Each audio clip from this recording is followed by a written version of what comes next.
நீங்க என்னதான் டயர்டா இருந்தாலும் பெட்ல படுத்த உடனே தூக்கம் வராம புரண்டு புரண்டு படுத்துக்கிட்டே இருக்கீங்களா?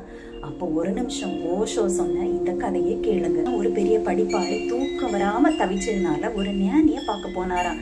ஞானி என்ன செய்தார் தெரியுமா? ஒரு டீ கப்ல அவருக்கு கொடுக்கறதுக்காக டீ ஊத்திக்கிட்டே இருந்தாராம். ஆனா இதுல ஒரு விஷயம் இருக்கு. கப்பு நிறைஞ்சதுக்கு அப்புறமா ஊத்திக்கிட்டே இருந்தாரா, அது ஓவர்ஃப்ளோ ஆயிட்டே இருந்துச்சாம்.